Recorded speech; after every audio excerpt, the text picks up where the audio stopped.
Halo adik-adik kelas 10, apa kabarnya? Semoga kalian masih tetap semangat untuk belajar ya. Nah, kali ini kita akan membahas mengenai Deuteromycota, kelompok fungi.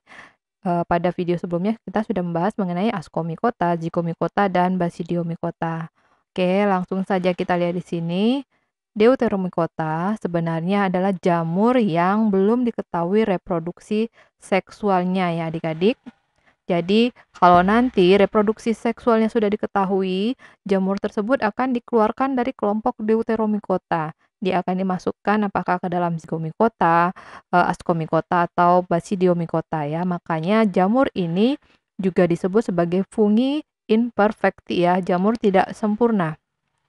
Nah, reproduksi aseksualnya sama seperti jamur lain adalah dengan membentuk konidia.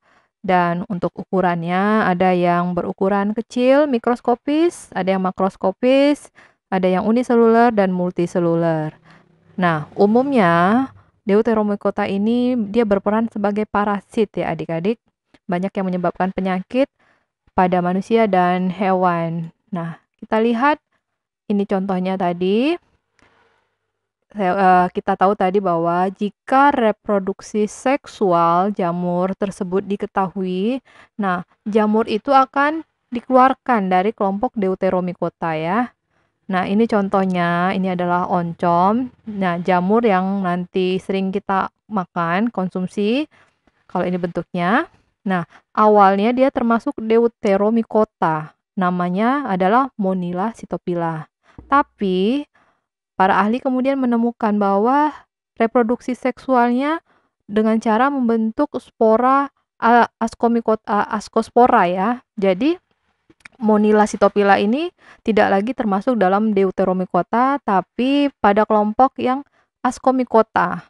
Karena dia punya askus dan reproduksinya secara seksual itu sudah diketahui secara tadi askospora ya, spora seksual yang dibentuknya. Nah, nama baru dari Monila cytophila ini setelah masuk dalam kelompok Ascomycota adalah Neurospora cytophila atau Neurospora crassa. Nah, tidak hanya jamur ini, tapi ada beberapa jamur juga yang demikian ya adik-adik. Makanya dia disebut dengan jamur tidak sempurna atau Deuteromycota. Karena ciri yang paling utama bahwa reproduksi seksualnya belum diketahui.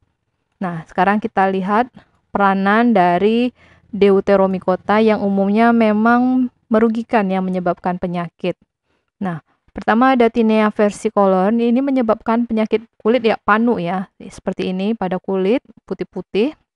Kemudian penyebab kaki atlet namanya, ini contoh funginya secara mikroskopis, Epidermophyton floocosum.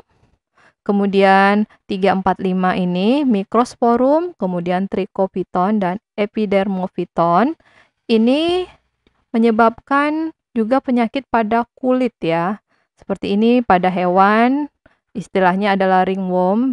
Bisa hewan yang memiliki, dia akan menginfeksi pada bagian bulu, kuku, rambut, dan tanduknya, atau pada bagian kulit. Nah, 3, 4, 5 ini sama-sama. Dia umumnya menyebabkan penyakit pada kulit seperti panu atau kurap nantinya ya. Nah, itu sebagian ya mengenai Deuteromycota. Tadi kita sudah bahas ciri-ciri, kemudian peranannya. Kalau reproduksinya tadi hanya secara aseksual dengan cara conidiaspora ya. Nah, kalau kalian masih bingung, silakan kalian tulis pertanyaan kalian pada kolom komentar ya. Kita bertemu pada materi selanjutnya. Salam.